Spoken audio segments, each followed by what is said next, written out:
Buenas tardes a todos, buenas tardes a todas quienes nos acompañan en este momento. Bienvenidos a esta conferencia virtual que organizamos conjuntamente el equipo de OMEP Argentina, el equipo directivo. OMEP Argentina, un colectivo muy importante, muy grande, eh, de educadoras y educadores preocupados por la primera infancia, y Fundación Arcor. Estamos transmitiendo esta conferencia por esta plataforma y estamos transmitiéndola por el canal de YouTube de Fundación Arcor. Para nosotros un gusto participar de esta instancia que implica reconocernos como sujetos históricos, como sujetos que estamos inscriptos en algo que nos precede y en una historia que continuará más allá de cada uno de nosotros. Y reconocer que las prácticas que llevamos adelante eh, día a día reconocen momentos y procesos que fueron construyéndola tal cual como la vivimos hoy.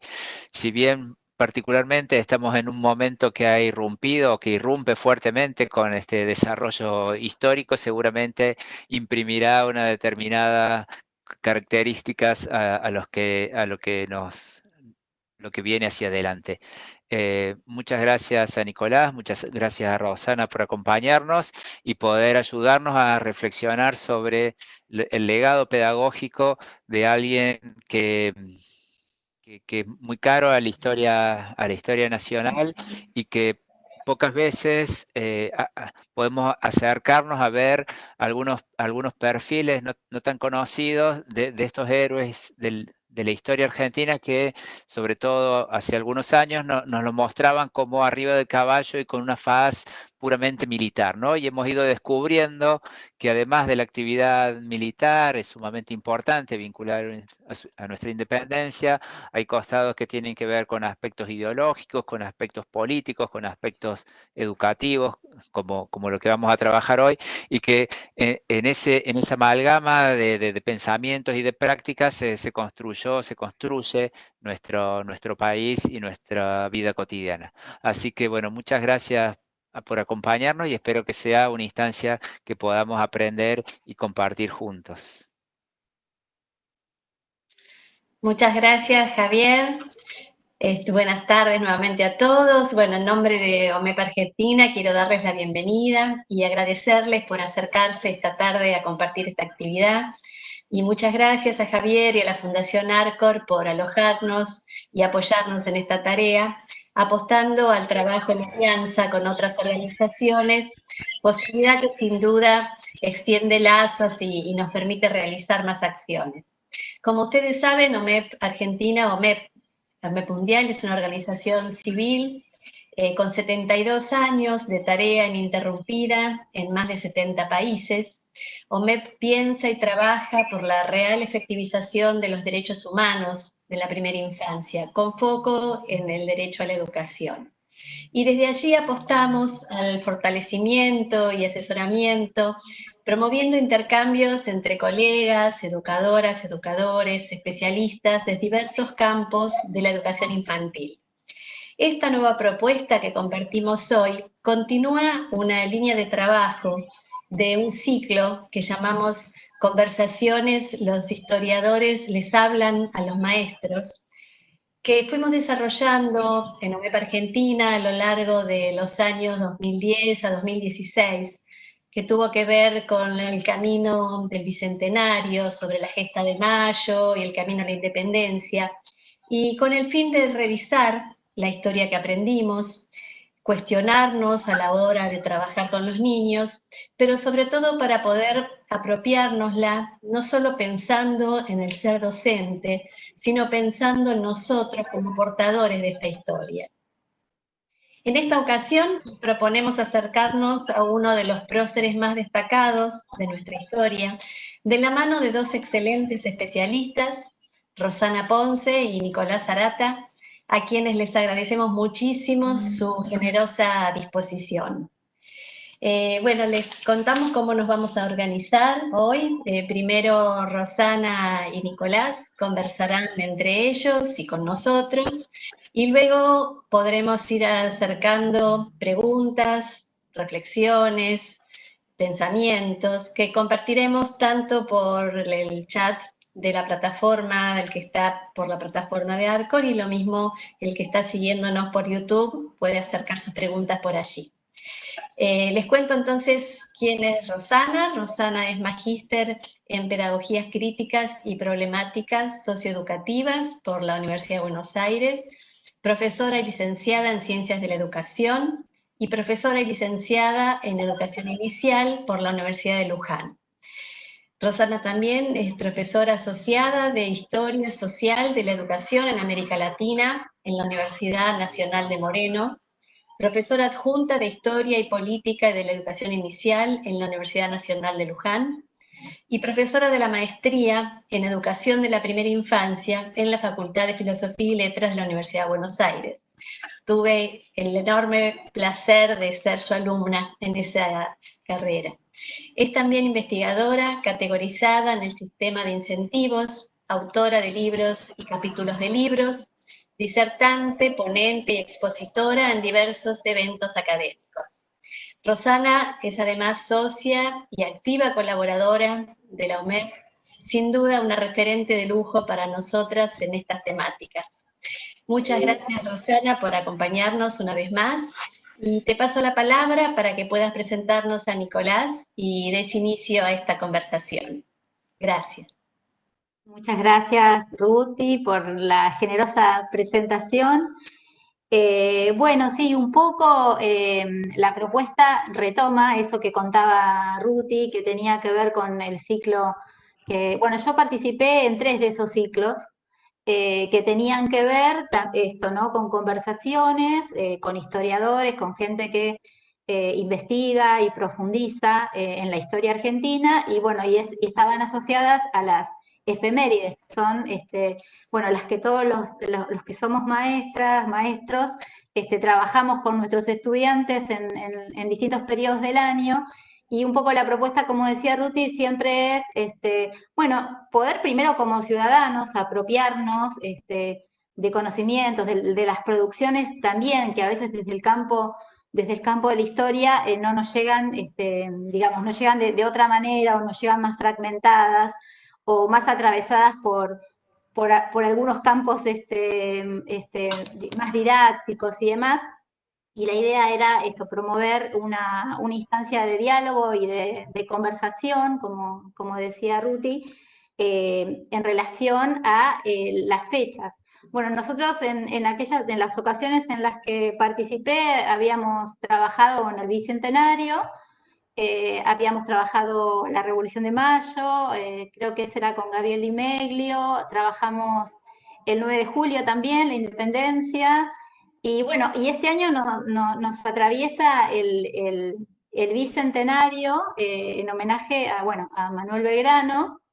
Manuel Belgrano en realidad, bueno, también trabajamos San Martín, ahora que me acuerdo, por el 17 de agosto, pero en realidad, bueno, nuestras fechas patrias tienen que ver con las fechas de fallecimiento, bueno, es algo que tenemos en la historia, ¿no? Con el fallecimiento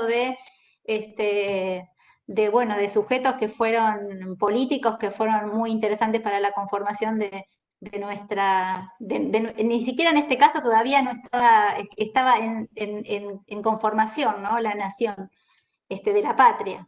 Así que, bueno, el ciclo tiene ese sentido, tiene el sentido de poder repensar también en nuestras prácticas docentes cuando tenemos que hacerle la transmisión a las nuevas generaciones, poder hacerlo desde, como también lo decía Javier hoy, ¿no?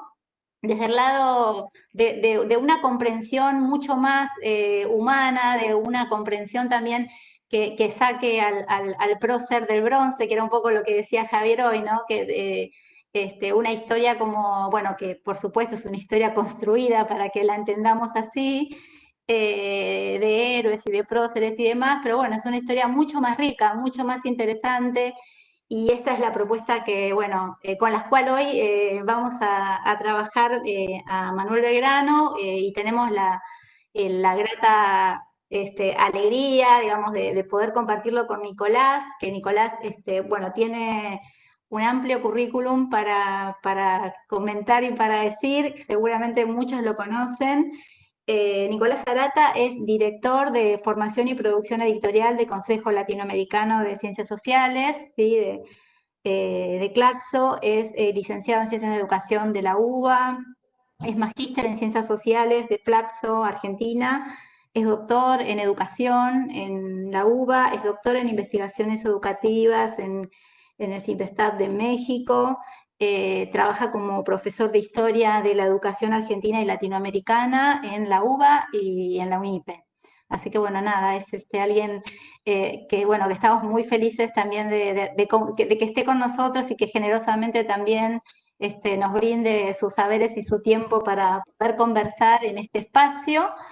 Digamos, una conversación, bueno, que en realidad, yo voy a ser honesta, yo le dije que él arme una conferencia porque es el que tiene investigación y trabajo sobre Belgrano, y me parecía como, bueno, muy interesante que lo pudiera transmitir, pero bueno, él es así como muy generoso y me propuso establecer un diálogo, pero bueno, en principio, por eso tiene conferencia el título, ¿no? No sé si vieron que dice conferencia virtual, pero bueno, vamos a hacer una conversación también. Y en este punto, digamos, como bueno, los dos, no somos, en este caso no somos historiadores que estudiamos la disciplina historia, sino que provenimos del campo de las ciencias de la educación, y eso quizás también nos da un sesgo en relación a qué mirada queremos hacer hoy de Belgrano, ¿no? Como bien decía Javier, bueno, Belgrano es un personaje, un sujeto que tiene múltiples fases, digamos, para poder mirar y para poder abarcar. Uno lo puede ver como, bueno, en su fase militar, que es la fase más relacionada con la etapa de la independencia, la emancipatoria, digamos, pero eso no está desligado también de su fase política, no está desligado de sus ideas económicas, de sus ideas acerca del proyecto de una nación que todavía no estaba conformado, digamos. También me parece como muy interesante trabajar este periodo, que ya lo trabajamos con el Bicentenario y con la Independencia, porque es un periodo en donde todo está por hacerse, ¿no? Es un periodo como, bueno, de construcción y de pugna, donde no hay determinados consensos con respecto a qué es un momento obviamente mundial también, que Belgrano es testigo de la Revolución Francesa, se forma en Europa, la situación de la colonia española, bueno, también lo pone en una situación, en una coyuntura, siendo cónsul ya en Buenos Aires. Digamos, hay un contexto histórico que también, por supuesto, conforma la acción y las luchas y las convicciones de este sujeto que es Manuel Belgrano, y que bueno, que hoy vamos a empezar a mirar en algunas aristas, en las posibilidades que tengamos en este tiempo con Nicolás. Bueno, un poco para empezar, digamos, y decía hace un rato, Belgrano tiene una vida corta, ¿sí? Muere a los 50 años, con lo cual hay una vida obviamente muy intensa. Y hay una persona de clase acomodada que tiene la posibilidad de estudiar en Europa, de estudiar en las mejores universidades, de formarse como abogado, de tener un cargo en el consulado con solo 20, creo que tenía 23 años, y de empezar a ser parte de una historia que empieza a tener virajes, bueno, muy intensos. Entonces, la vida de Belgrano también, un poco la propuesta que vamos a hacer es poder mirar las ideas de Belgrano, que son muy interesantes y que hoy todavía nos interpelan, poder ponerlas en diálogo con su tiempo, ¿no? Él es un hombre de su tiempo, un hombre que se forja en esos tiempos que eran tiempos muy interesantes. Yo creo que esa parte del siglo XIX, las primeras décadas del siglo XIX, que es ese momento en donde todavía no estaba definido nada, es un momento como muy interesante justamente para la apuesta a futuro que tiene Belgrano, ¿no? Así que bueno, para recibirlo a Nicolás, que por ahí está, digamos, como para empezar a dialogar desde una perspectiva en ese sentido, ¿no? Bueno, me gustaría que por ahí pudieras pensar o compartir con nosotros algún momento o algún episodio de esa trayectoria de Belgrano que, no, digamos, que es muy intensa, a pesar de que muere joven. Bueno, ¿cómo fue que forjó esas ideas y cómo esas ideas están dialogando en dialéctica con su tiempo histórico? Bueno, muchas gracias, Rosana, muchas gracias. Déjame un segundito agradecer a la OMEP, a Ruth, a Alejandra, bueno, a Javier, que generosamente me invitaron, bueno, a vos desde ya, que me invitaron a participar de este ciclo. Muchísimas gracias. En segundo lugar, yo creo que las imágenes que tenemos de Belgrano, las representaciones, tienen que ver también con cómo creo que lo decía Javier al comienzo y vos recién también lo referías, es un poco cómo se nos fue presentando, acercando esa figura. Yo tengo una mirada sobre Belgrano, producto del resultado de una investigación sobre un tema que está vinculado con un aspecto importante de la vida de Belgrano, que tiene que ver con cómo él impulsó la formación de los oficios en el Río de la Plata, en el tiempo que le tocó vivir, que como vos muy bien decís, un tiempo que, digamos, si una palabra lo define es el de tembladeral, ¿no? Es decir, el piso, ¿no? La sensación de que todo estaba en movimiento y nada estaba en su lugar, ¿no? Entonces, en ese contexto, bueno, ubicar a este personaje es quizás una primera aproximación. Entonces, desde el punto de vista, si me lo preguntás como desde el punto de vista de historiador de la educación o de quien practica la historia de la educación, bueno, vos sabés que Belgrano es el primero que promueve, o uno de los primeros, quizás hay otro personaje importante, el obispo de San Alberto, que anda por ahí, es contemporáneo de Belgrano, y que está incidiendo más en la zona de Córdoba, el Tucumán, también para no ser tan porteñocéntricos, pero Belgrano en la ciudad de Buenos Aires es el primero en promover de una manera sistemática una serie de reformas educativas y de ponerlas por escrito. Es decir, no es solo que opera sobre su tiempo, sino que también piensa en clave de la posterioridad, es decir, deja una memoria del futuro, es decir, deja una memoria sentada de eso que él estaba imaginando para la Argentina por venir, ¿no? Una Argentina que, como todos sabemos, no estaba todavía ni siquiera vislumbrada en la conciencia de sus contemporáneos por esto mismo del tembladeral, de que nada estaba bien claro de qué rumbo iba a tomar. Pero lo cierto es que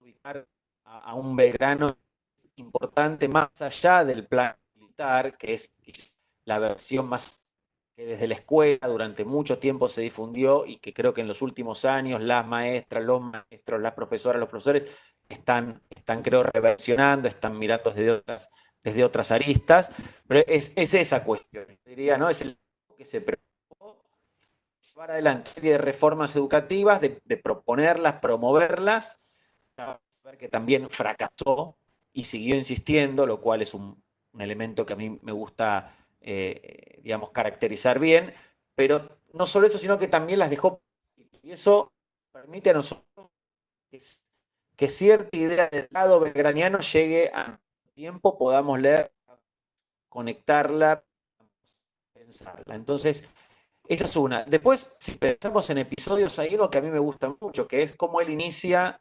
es el primer párrafo, busquen la autobiografía Belgrano en internet y van a poder descargar el libro en acceso abierto en varios portales, y ahí en la autobiografía él dice una cosa que es interesante, la voy a leer, dice, esto es Belgrano, ¿no? Escribiendo, dice: yo emprendo a escribir mi vida pública con el objeto que sea útil a mis paisanos. Aquí hay una primera cuestión, la primera sentencia.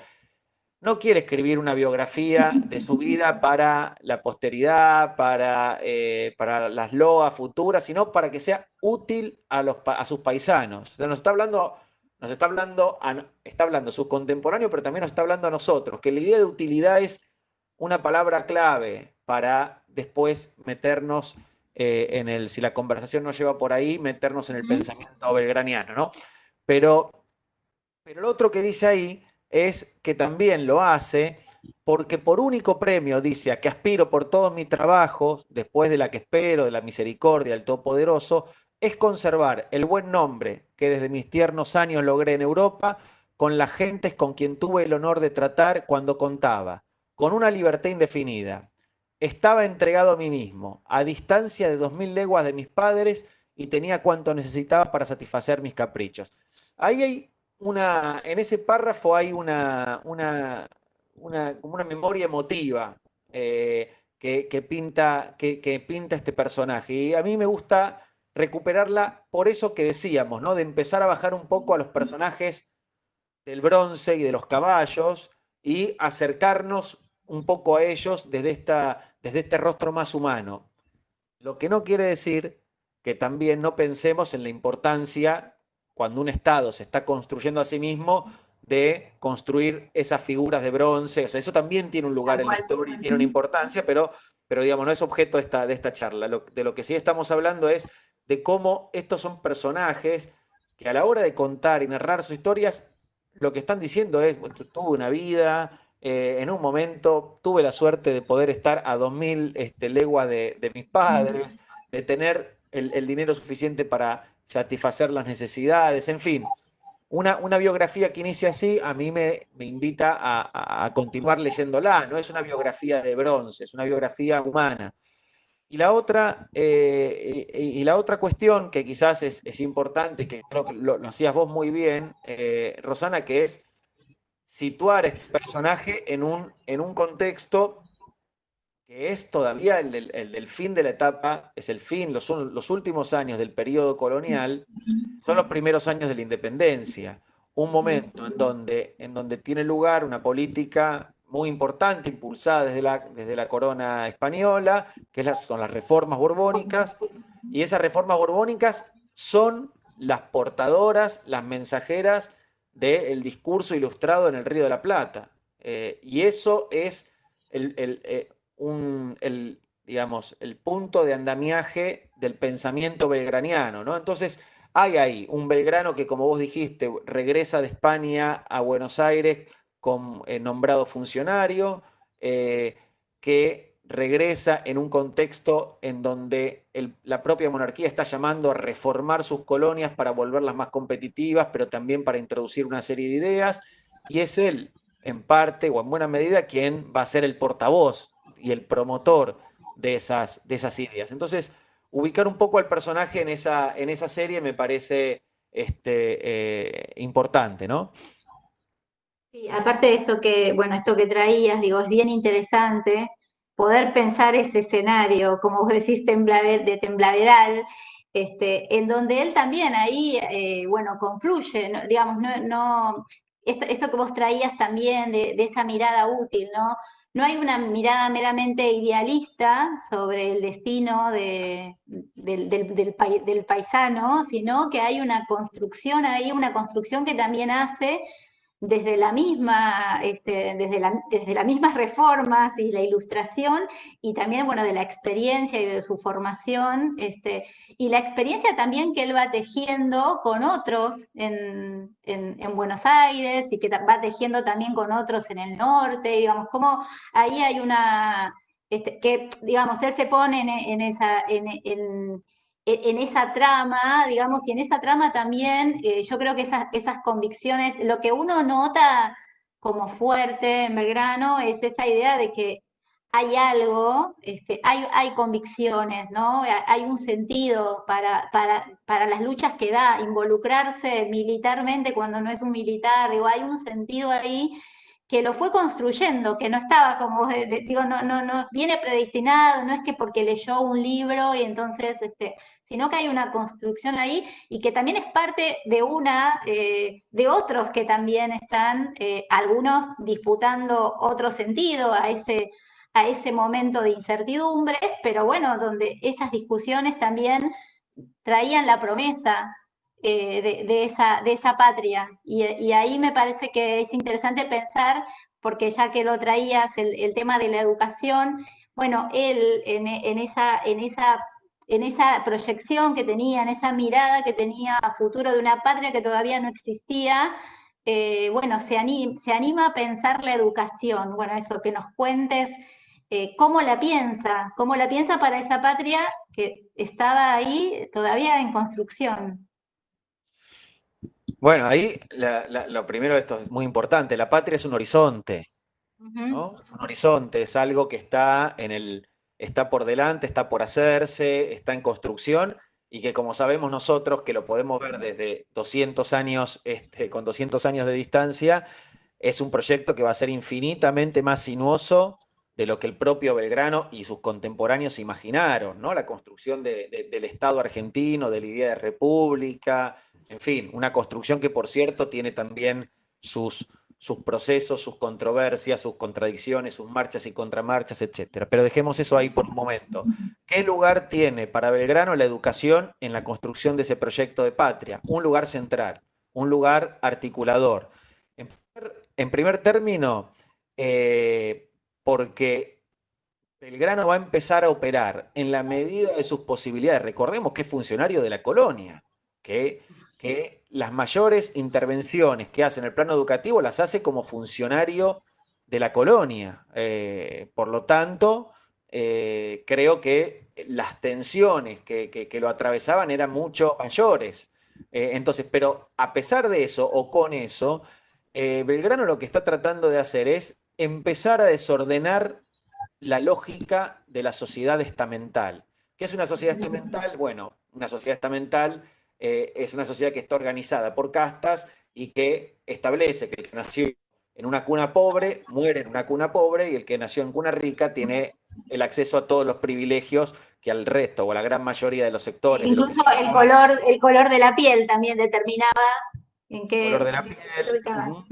Totalmente. Hay algo que se llama, bueno, que los estudiosos de estos temas llaman la pigmentocracia. El color de la piel te ubicaba en una escala social más arriba o más abajo en función del grado de blanquedad que tuvieras. Por eso muchos indígenas se blanqueaban, ¿no? Como para asemejarse al conquistador, en fin.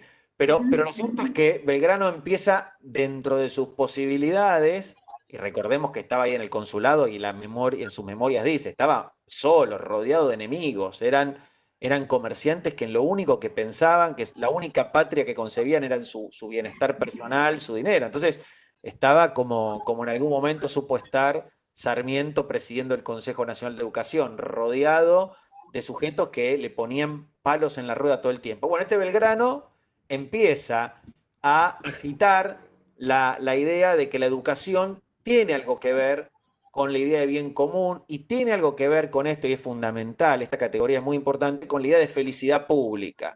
Conecta, empieza a conectar palabras, empieza a conectar términos. Y en ese trabajo de construcción discursiva está desplazando la idea de educación como privilegio y empezándola a poner, pero no digo que lo haya hecho porque después, digamos, no me lo perdonaría yo a mí mismo, pero sí está empezando a poner o a sembrar las semillas de la idea de educación como derecho. Yo diría, más bien, no es que Belgrano instala la idea de que la educación es un derecho, pero en los movimientos que hace, deja el escenario preparado para que otros que van a venir después puedan instalar esa idea. Entonces, el lugar de la educación en el proyecto de Patria Belgraniano tiene un lugar central, ¿sí? Él insiste en los primeros escritos del Correo de Comercio, en algunos pasajes de sus memorias como secretario del consulado, la idea de que hay que empezar a promover la educación. ¿Y la educación de quiénes? De las mujeres, la educación de los sectores históricamente excluidos de la escuela, los negros, los pardos, los morenos, y la educación de los trabajadores, que este es un elemento fundamental donde quizás más adelante me gustaría hacer una breve referencia. Ahí, ¿no? Por supuesto que el otro símbolo que lo identifica a Belgrano es la bandera, ¿no? De la que seguramente hablaremos. Sí, sí. No, bueno, por eso, ¿no? Pensando la época, estamos hablando de alguien que está pensando, bueno, la inclusión de la mujer, digamos, ya desde ese lugar, ni siquiera los franceses, digamos, la Revolución Francesa se animó a hablar de, está bien, estamos diciendo de derechos, pero todavía no se podría denominar así, pero no, ni siquiera se animaron a la inclusión de la mujer, digamos, en los derechos del hombre, ¿no? Los derechos del hombre son del hombre, del varón blanco, bueno, todas las cuestiones que sabemos también. Digamos, y uno pensando también todas las dificultades, todo lo incierto que era ese momento, bueno, poder pensar en un proyecto educativo que fuera, bueno, es amplio, es inclusivo, tiene actores que nadie, que nadie incluiría, digamos, ¿no? Todavía en una patria en construcción todavía, ¿no? Donde todavía la cuestión de, digamos, que sí, por supuesto, él tenía una dimensión que ligaba esta educación a la dimensión económica y lo pensaba también digamos, había vasos comunicantes entre el proyecto económico y el político y el educativo, ¿no? Lo pensaba así, no pensaba las cosas sueltas, digo, eso también me parece como muy interesante para poder pensar o transmitir, ¿no? Por eso decíamos, cuando él piensa esa patria que no existe, pero de todas maneras hay no sé, una especie de prediseño de esa patria, y esa patria es una patria, como vos bien traías, donde tienen lugar los excluidos o los que nunca estaban, digamos, y aparte pensando también en esa herencia, que no era tan herencia, porque estaba ahí todavía la colonia, porque estaba todavía instalada esa forma de vida, porque todavía estaba instalada la esclavitud, porque bueno, por todas las cuestiones que sabemos. Eh, Esto me parece, digamos, como potente para poder pensar a Belgrano, para pensarlo en la educación, para pensarlo en la escuela. Bueno, esto, cómo por ahí si nos podés contar cómo él pensaba esas escuelas entonces que iban a ser habitadas por tantos sujetos tan distintos y en condiciones tan diferentes. Bien. Bueno, ahí quizá lo primero que tenemos que pensar es qué idea tenemos de escuela. Claro, sí, también, ¿cómo era la escuela? ¿Qué idea tenemos de las escuelas en los tiempos de la colonia? Ahí déjame hacer solo una brevísima referencia a alguien que ha sido un maestro que nos ha ayudado mucho a pensar eso, que fue el recordado Rubén Cucuza, ¿no? Cuando en ese libro maravilloso hablaba de leer y rezar en la Buenos Aires aldeana, en la Buenos Aires colonial. Bueno, ahí Rubén como con esa generosidad y maestría nos ponía a analizar las escenas de lectura, entonces el catecismo, ¿no? Los lugares donde funcionaba la escuela funcionaba. La escuela en tiempo de la colonia funcionaba dentro de un cabildo, funcionaba en la casa de un maestro particular y funcionaba también dentro de en una sacristía de una iglesia de Buenos Aires. Entonces, la idea de escuela es digamos, la idea de escuela con la que trabaja Belgrano es una idea de escuela muy heterogénea y por lo menos muy distinta de la también heterogénea idea de escuela con la que vivimos en el presente. No quiero quitarle complejidad ni a aquella ni a esta, pero digo, entonces el tipo está trabajando con una realidad heterogénea en donde el monopolio de la educación lo tiene la iglesia, ¿sí? Y ahí hay que vincular también el papel de la Inquisición, ¿no? Que si bien en el Virreinato del Río de la Plata no era tan fuerte, lo era en el resto de América Latina a un grado muy, muy importante. Y por lo tanto, ciertas ideas, ¿no? Digamos, introducir ciertas reformas, ciertas novedades, no era una tarea sencilla, o por lo menos no era una tarea que no iba a generar resistencias de instituciones pesadas, ¿sí? La otra institución con la que se enfrenta Belgrano, que era que era una otra forma de hacer escuela, eran las corporaciones de oficio. Las corporaciones de oficio, como ustedes saben, son una organización que viene de la Europa medieval y que lo que establecía era grupos de artesanos que definían cómo se aprendía un oficio, cómo se aprendía a ser herrero, cómo se aprendía a ser zapatero. Y esas corporaciones eran las que decían cuánto tiempo, cuántos aprendices, de qué manera, etc. Esa idea, esa regulación del saber artesanal para Belgrano era un peligro, era un gran obstáculo, era un gran problema. ¿Por qué? Porque Belgrano, y acá hay otro elemento, junto con el de felicidad pública o con la idea de bien común, que para Belgrano es el Estado, en este caso el Estado colonial, el que tiene que administrar esa, esa periodización, esa oferta de enseñanza, regular sus tiempos, establecer la posibilidad de que sea la mayoría de las personas la que pueda formarse bajo esos oficios, etc. Entonces, está Belgrano enfrentándose contra esos poderes fácticos, ¿no? O las ideas de Belgrano ligadas a educación está enfrentadas con ese conjunto de sectores sociales. No obstante eso, Belgrano lleva adelante una serie de propuestas que son muy importantes recordar. Creo que esto es algo de lo que cuando uno piensa Belgrano en tradición, cuando uno lo piensa en una serie de intervenciones que a lo largo de la historia de la educación trataron de promover novedades y reformas en el campo educativo, bueno, las principales instituciones que le debemos a Belgrano tienen que ver con las academias de matemática, la academia de dibujo, la academia de náutica, iniciativas que están directamente vinculadas con la idea que Belgrano tenía de la educación, que era una idea, si quieren, para compararlo con Mariano Moreno, otro que en ese tiempo también está proponiendo iniciativas vinculadas con el desarrollo educativo. Recordemos por un segundo, vamos a Mariano Moreno, un segundo. Moreno decía, contrato social, lo manda a traducir, o sea, lo manda a traducir, él mismo lo traduce, el contrato social de Rousseau lo traduce para que se enseñe en las escuelas de la patria. Biblioteca pública, ¿sí? Confiscándole los libros a los representantes de la Inquisición y libertad de prensa, ¿no? Entonces, Mariano Moreno está pensando en una educación más del sujeto político. Belgrano está pensando más la educación de un sujeto industrioso, ¿sí?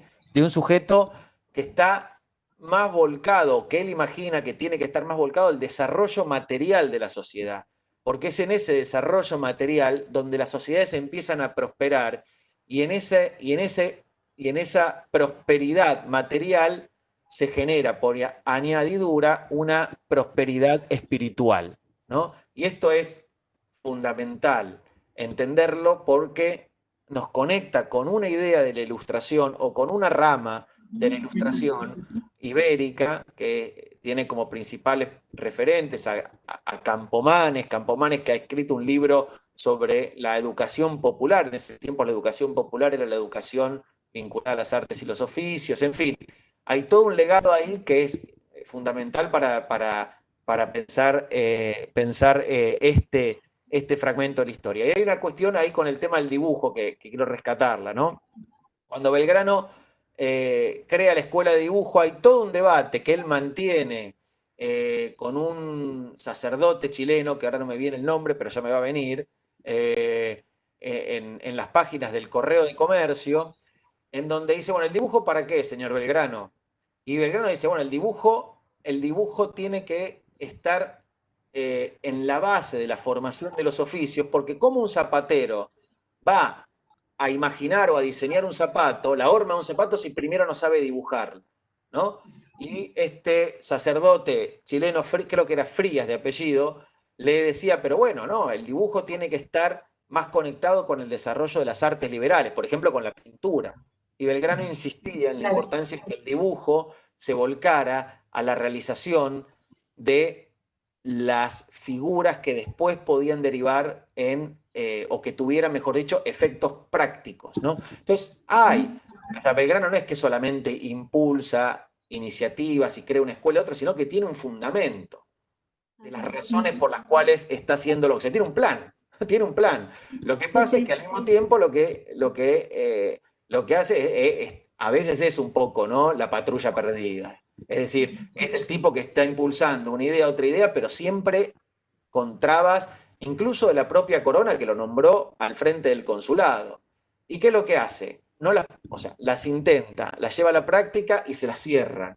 ¿Qué es lo que hace? Escribe memorias, porque esas memorias son las que garantizan que por lo menos algo de esa experiencia llegue a la posterioridad, llegue hasta nosotros. Y eso me parece que es un gesto también interesante, ¿no?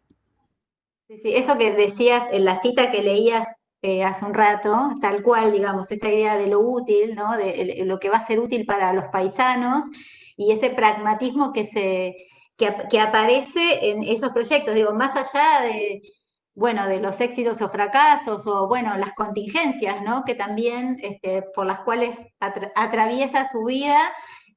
Hay, como vos decís, hay un carácter pragmático tan fuerte que pone que uno puede empezar a unir esas ideas, digamos, ¿no? No son ideas sueltas, sino que tienen un sentido y ese sentido tiene el sentido, bueno, el bien común, esto que vos traías como cuestión también utópica, ¿no? Esta idea de la felicidad pública, que bueno, nada, que me parece muy interesante. Eso, si nos podés contar qué implicaba o qué quería decir con esto de la felicidad pública.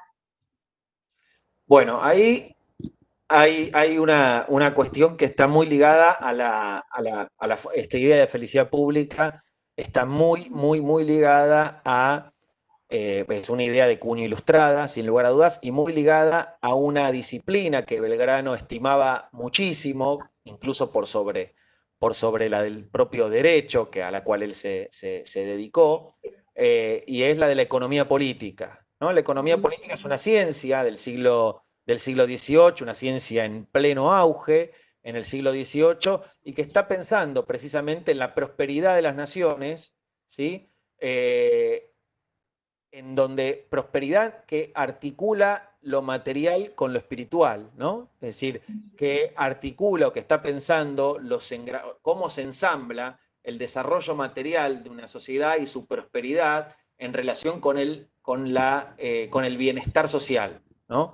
Entonces, esa es como la columna, ¿no? Como la columna rectora. Dentro de esa columna o sobre esa columna es donde, de nuevo, Belgrano empieza a pensar la idea de un sujeto pedagógico productivo. Se imagina un sujeto de cuya productividad depende su felicidad. Lo diría así, de cuya productividad depende su felicidad. Fíjate vos que Belgrano cada vez que puede agarra y lanza una crítica contra la enseñanza escolástica. La enseñanza escolástica es una enseñanza que está basada en el arte de decir o en el saber decir, pero que de productivo no tiene nada. Es la enseñanza escolástica o el saber escolástico es el saber barroco, es el saber ceremonial, ¿sí? Es un conocimiento que está basado en los rituales, en cierta idea de perpetuación de un orden, ¿no? Es el saber de la ciudad hidalga, es el saber de una sociedad que es la que precede a la sociedad criolla que está imaginando y que está promoviendo Belgrano. La sociedad criolla es la sociedad en donde cada uno puede empezar a valerse más por sí mismo, puede desafiar el orden estamental, puede también, lo digo muy tímidamente, empezar a progresar, a realizar algún tipo de progreso vinculado con su formación o con sus propias capacidades. En fin, está contribuyendo a desarmar, ¿no?, un modelo de sociedad y a empezar a instalar otro en donde la idea del individuo, la idea del sujeto, y en esto Belgrano conecta con Adam Smith y conecta con el pensamiento liberal, ¿no?, en donde el individuo empieza a colocarse por encima de las corporaciones. Las viejas corporaciones que te condenaban o te perpetuaban, digamos, en un nivel, digamos, de esa sociedad estamental, bueno, comienza a ser horadado por este discurso del cual Belgrano es un gran promotor. yo creo que ahí también hay una cosa pensando también en que quienes estamos acá tenemos que enseñar estas cosas y enseñarlas en los distintos niveles del sistema educativo, no solo en el universitario, sino también en la educación inicial, en la primaria, en la secundaria. Yo creo que es muy importante también pensar este Belgrano conectado con otros acontecimientos, ¿no? La Asamblea del año 13, sin lugar a dudas. Recordemos qué es lo que hace la Asamblea del año 13. Establece la celebración del 25 de mayo como fiesta cívica. Elimina la imagen de Fernando VII de todos los documentos, de las monedas, etc. Declara la soberanía del pueblo. Dicta la libertad de vientres de las esclavas. Suprime los títulos de nobleza. Deroga el servicio personal de indios. Da por abolida la Inquisición. Suprime la tortura y proclama la libertad de prensa. Creo que no me olvidé ninguna. Es esa asamblea del año 13 la que premia a Belgrano con 40.000 monedas por su desempeño frente al Ejército del Norte, y que Belgrano dona a su vez para la creación de 4 escuelas. Si no podemos pensar esta serie conectada, bueno, creo que nos estamos perdiendo, por un lado, una riqueza en términos de que no es Belgrano un sujeto que está operando sobre un vacío individual en donde él decide las cosas, sino que hay también otros que están pensando en sintonía, por un lado, y por otro lado, conectar también lo de la Asamblea del año 13, o sea, conectar Revolución de Mayo, Asamblea del año 13 y Declaración de la Independencia, bueno, es casi una serie en donde este personaje puede entenderse mejor, ¿no? Me da esa sensación. Sí, tal cual. Mira, estaba leyendo las preguntas del chat. Bueno, en realidad más que preguntas son comentarios y que son muy, muy generosos y en realidad la gente, lo que está agradeciendo también es dejar de ver a Belgrano solamente con la etiqueta, ¿no? De solamente creador de la bandera y poder pensarlo en sus pensamientos e ideas, pero esto que estamos haciendo, poder pensarlo en la sociedad, digamos, ¿no? Como un sujeto comprometido con su tiempo. ¿Y hay alguna pregunta que si querés, no sé si ya arrancamos por ahí, porque ya estamos como a media hora? Dale, sí, me parece bárbaro. Porque, bueno, hay preguntas en torno al pensamiento de Belgrano. Hay uno, por ejemplo, que habla pregunta si Belgrano promovía la movilidad social. Bueno, igual... es una pregunta interesante. No, pero a ver, hay una idea de movilidad social en Belgrano que digo, hay que tratar de tomarla con, digamos, con los cuidados que a veces algunos términos contemporáneos nuestros no pueden traducirse o no pueden llevarse directamente al contexto, a una época que utilizaba otros términos. Para pensar problemas similares, eso quiero decir. O nombrar con otras palabras problemas similares. En la conciencia de Belgrano, yo me atrevo a decir, a partir de la reconstrucción de las fuentes con las que contamos, también eso es interesante, ¿no?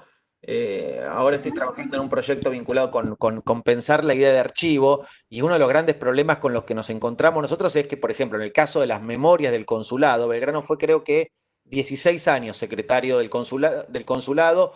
Todos los años se escribió una memoria, pero a nuestro tiempo, a nosotros nos llegaron 3 o 4. Se perdieron 14 o 15. Entonces, siempre estamos trabajando con el fragmento, y esa idea de completud hay que dejarla en reserva porque, bueno, es muy, ¿no? Digamos, ¿no? Seguramente hay una gran riqueza del pensamiento belgraniano que nos la perdimos. Que probablemente haya sentido y que no la perdimos. Entonces, esta idea de movilidad social yo creo que tiene que ver con esto que decía antes. Si a Belgrano lo leo como un sujeto individual, actuando sobre su tiempo, siempre en clave de presente, es una respuesta. Si lo leo en tradición, si coloco a Belgrano en una serie más larga de educadores y educadoras que trataron de promover cambios vinculados con la ampliación del acceso, no voy a decir derecho, pero digamos del acceso a la educación de quienes históricamente estuvieron relegados de las aulas, bueno, creo que la respuesta es afirmativa. Belgrano pensó, ¿sí? O Belgrano llevó adelante acciones que, leídas en tradición, promueven, habilitan la posibilidad de cierto progreso social vinculado con la educación. La idea de progreso es una idea que tiene mucho más, que es más feliz utilizarla en contexto del siglo XIX, de más centrado el siglo XIX, ¿no? Pero entiendo la pregunta y creo que vale situarla en esta serie, ¿no? Sí, sí. Bueno, hay un montón de comentarios con respecto a lo valioso de esto que estás compartiéndonos, Nico, y sobre todo, bueno, el rescate de Belgrano aparece, digamos, en la relación esta con el tiempo histórico, que aparece como, bueno, muy destacado, y nos dicen que que esto ayuda también a hoy, ¿no? A seguir apostando hoy a la construcción de una sociedad también. Digo, hay algo, me parece acá, que lo podemos plantear como pregunta de esta manera. Acá son comentarios, pero que tienen que ver, bueno, cómo ese legado de Belgrano, ¿no? Belgraniano, bueno, cómo lo podemos resignificar hoy, ¿no? 200 años después, nada, para la construcción de una nación, en términos puede ser de la felicidad pública, en términos belgranianos, bueno, cuáles son esas herencias que podríamos recuperar. O bueno, las herencias no se toman así como vienen, ¿no? Sino que se modifican, ¿sí? No, a mí me gusta la idea de herencia, me gusta la idea de herencia para pensar los legados, ¿no? Una sin lugar a dudas es la centralidad de los símbolos. O sea, hablemos un minuto de la bandera, ¿no? Que está acá presente en nuestra conversación permanentemente con ese bello cuadro de María Palmieri, Acto en la Plaza, ¿no? A ver, dejar como legado un elemento, un símbolo que nos acomuna, bueno, no es poca cosa, ¿no? Pero que nos acomuna y que al mismo tiempo nos tiene que invitar a preguntarnos qué tenemos en común las y los argentinos que nos referenciamos en ese símbolo. Uno, ¿qué tenemos en común? ¿Qué tenemos en común entre nosotros y nosotras? ¿Qué tenemos en común con aquel tiempo en el que Belgrano izó esa bandera? ¿Qué tenemos en común con los pueblos de América Latina que también enarbolaron sus propios estandartes en un proceso de independencia similar al nuestro, pero que también tiene sus particularidades? ¿Y qué significa ese símbolo que representa la soberanía, ¿sí? Permítanme decirlo, en la multidimensionalidad de soberanías que hoy están en discusión: soberanía alimentaria, soberanía climática, soberanía pedagógica, soberanía política, ¿no? O sea, pucha, pensemos eso como un flor de legado, ¿no? Es decir, el tipo inventa una bandera para que en el campo de batalla nuestros paisanos que se enfrentan contra, como se decía en la literatura entonces, contra los godos despreciables, tuvieran un elemento que los acomunara y que les diera una identidad en esa gesta. Bueno, hoy, ¿cuáles son las gestas que tenemos que llevar adelante en los diferentes campos en donde está en disputa la soberanía de nuestro país y de nuestra región? Alimentaria, climática, pedagógica, y podemos económica, política. Digo, ¿es continuar la lucha belgraniana? Y bueno, no sé, ahí no respondo. Vos sabés que a mí me gusta más dejar la pregunta bien sembrada y que la respuesta la encuentre cada uno, y aparte porque me parece que es, no sé, es el mejor gesto pedagógico que podemos tener las y los profes, ¿no? Es decir, bueno, dejemos la pregunta ahí, tampoco hay que contestar todo. Me parece que esa es una. Y la otra es, y que esta me parece también más con la que hay que tener más cuidado y con la que hay que también trabajar sobre nuestras propias conciencias, que es la idea del sacrificio. Hoy, el que se sacrifica es un gil, el que se sacrifica no entendió nada, o no sé, hay algo de estos tipos que a mí, no sé, a mí me convoca, desde algún lugar, creo que a vos también, de la idea, de esta idea, ¿no? De sacrificarse por lo demás. Ahí creo que Belgrano también inicia una tradición de hombres y mujeres en nuestra historia que supieron anteponer los intereses del común a los personales. Y que eso, no sé cómo se trabaja hoy en las escuelas, la verdad. No, no sé cómo se trabaja para que no sea leído como el gesto de un iluso o de un tonto. ¿No? Es decir, ¿cómo, digo, y esa es una pregunta que también, porque a veces nosotros le podemos hacer preguntas al chat también, ¿no? Es decir, ¿cómo trabajar esto? Para que no aparezca como alguien, como un romántico, como un iluso, como un tonto. Bueno, me parece, una cuestión de las que creo que hay que ponerse a pensar, ¿no? Sí, sí, no, terrible, es verdad, cuando uno lo piensa en esos términos y nuestra sociedad, esto a veces, ¿no? Incluso ahora estaba pensando, digo, la figura de Belgrano, al ponerle la dimensión, el énfasis en lo militar y que muere pobre y demás, es como, bueno, es el perdedor, parece, ¿no? El perdedor de la historia, tiene como ese... Loser, entonces, ahí está, ese es el loser. Bueno, a ver, también hay que, digo, ¿necesitamos héroes laicos y heroínas laicas? Yo me lo pregunto, ¿eh? Porque, digo, nos hemos dedicado también en relación a esa historia mitrista que se nos presentó, ¿no? Con el panteón de los próceres, ahí arriba, Intocable, Sarmiento. Bueno, Sarmiento sabemos que es el más discutido de todos. Sí. San Martín y Belgrano, San Le Martín y manda Belgrano, más suspicacia. un día si querés hablamos de Sarmiento, pero San Martín y ¿Eh? Belgrano no se Está tocan. bien. Y Sí, con Sarmiento. es una Con cosa muy Sarmiento nos argentina. peleamos todos, es como más... Ah, bueno, pero ahí está, hay una productividad. Pero entonces nosotros pasamos de tenerlos en el bronce a matarlos, a bajarlos. Y entonces, bueno, eh, es un tema. Es un tema de cómo nuestra cultura procesa el vínculo con estas figuras que fin del siglo XIX, principio del XX, se fueron construyendo como un panteón, como el Panteón Nacional, y que hoy hay que estar curándole las heridas, ¿no? Porque fueron muy criticadas, muy cuestionadas. No sé, creo que hay algo que pensar, ¿no? Que yo creo que es mejor pensarlo siempre en relación con esta idea de lo común. ¿Qué tenemos en común? Bueno, por qué una figura como Belgrano, una figura como Sarmiento nos invita bueno, sí, a pensar los problemas en común, ¿no? Los modos de ser argentinos y argentinas, los modos de imaginar una patria, los modos de imaginar vivir juntos, en fin. Me parece que hay una productividad muy potente y que solo en la escuela, o mejor dicho, en la escuela como en ningún otro lugar, se pueden pensar. Bueno, sí.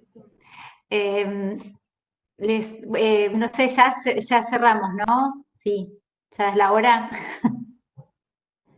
Bueno, sí, es todo lo que decías, estaba pensando todo el tiempo, ¿no? Bueno, es esa reconstrucción de lo social, ¿no? De ese entramado de lo común, que sin duda, bueno, hay algo ahí que nos deja muchas preguntas. Lo que la gente sigue aportando y aporta un poquito más y ya después, si quieren, vamos cerrando. Pero bueno, aparecen otras figuras también que nos traen, no sé si nos vamos a poder meter, Nico, por el tiempo, Dale. pero Sí, sí, nos trae, sí. por ejemplo, sí, a un Simón Rodríguez, o sea, hay alguien que dice Sí. que piensa Belgrano en semejanza con Simón Rodríguez.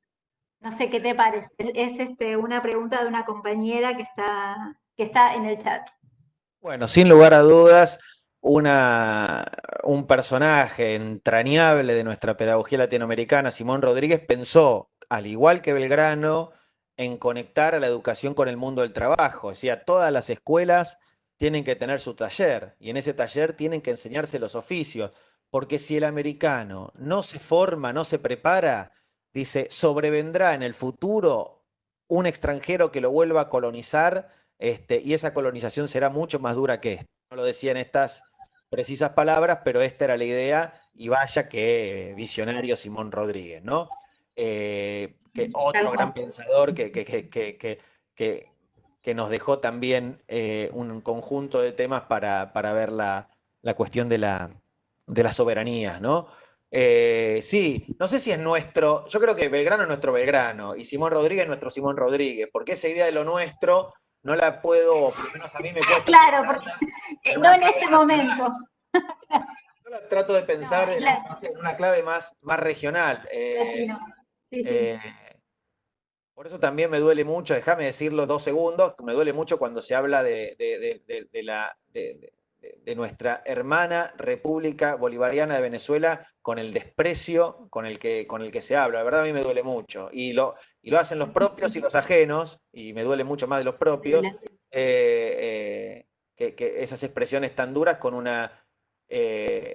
un país que nos ha dado tantos y tan preclaros hombres y mujeres, porque hablemos de Simón Rodríguez, pero también de Andrés Bello y de tantos otros que le han dado a nuestra América. Entonces, eso digo, Belgrano es Belgrano, Simón Rodríguez, Sarmiento, Sarmiento, y Juana Manso, Juana Manso. Y creo que cada uno hay que pensarlo en su singularidad, y también hay que pensarlo en relación a una época, y creo que también hay que pensarlo en relación a nuestra época. ¿Qué de lo que estos personajes pensaron, hicieron, nos sirve a nosotros y nos enriquece a nosotros y a nosotras para pensar nuestro tiempo, ¿no? Y pensarlo en clave regional, que bien lo trajiste, porque es un tema ese, digamos, por ahí no nos podemos meter ahora, pero pensar esa patria grande también soñada por estos hombres y mujeres, digamos, que pusieron el cuerpo, no solamente las ideas, digamos, directamente pusieron el cuerpo por una patria grande. Así que, bueno, me parece que ya ahora sí estamos hay muchos comentarios muy interesantes, después por ahí los podemos leer.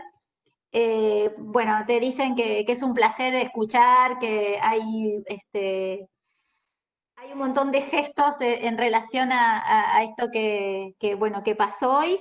Y bueno, fundamentalmente, bueno, agradecerte, Nicolás, que nos hayas compartido este tiempo, tus reflexiones, las preguntas que nos dejás, bueno, las ganas de seguir investigando, porque también, y lo interesante, bueno, que vimos una parte, digamos, alguna arista, alguna faceta de Belgrano, y lo interesante que fue verla igual en el conjunto, como lo pudiste situar. Así que, bueno, nada, agradecerte muchísimo.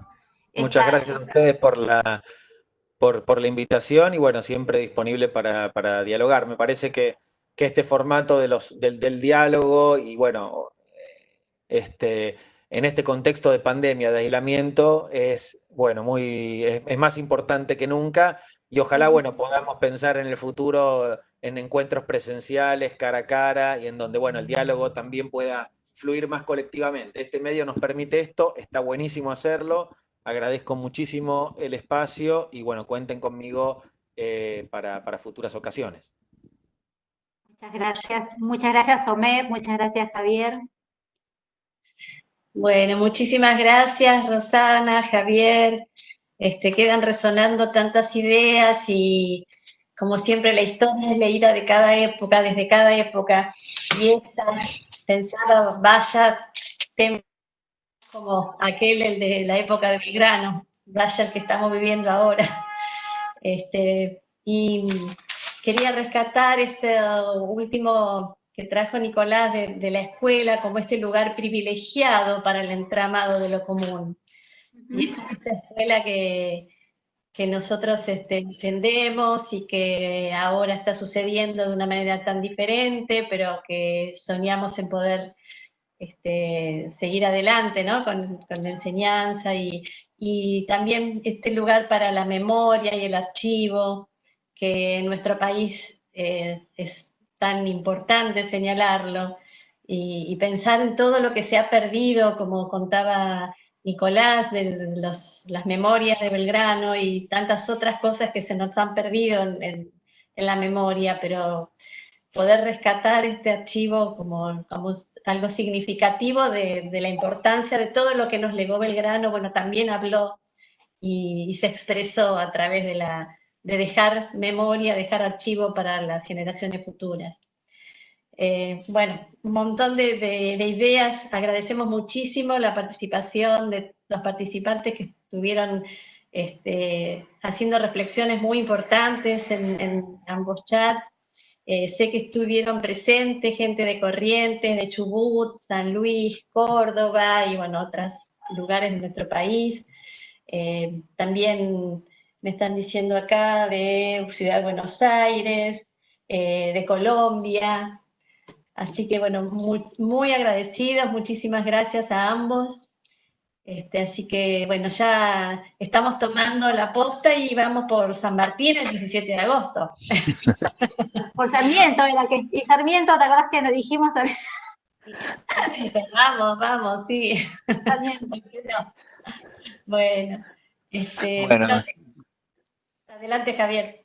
sí, saludarlos, agradecer la participación, agradecer a Nicolás, a Rosana, recuperar la importancia de sostener las preguntas, como planteaba Nicolás, como al mismo tiempo sostener los desafíos y los grandes esfuerzos que hicieron quienes construyeron y construimos todos los días la patria y reconocer el trabajo que están haciendo nuestros docentes actualmente. Sabemos que están poniendo mucho de su parte para sostener la escolaridad de nuestros niños en este contexto tan particular que estamos viviendo y con las problemáticas que nos atraviesan.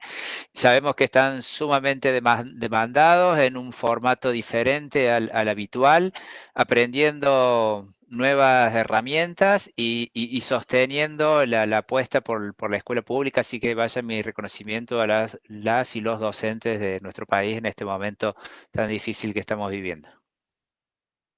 Adhiero a todo eso, plenamente. Yo también adhiero. Bueno, cerramos aquí entonces. Gracias. Nos vemos pronto. Adiós a todos. Muchas gracias a todos por estar. Gracias. Gracias, gracias.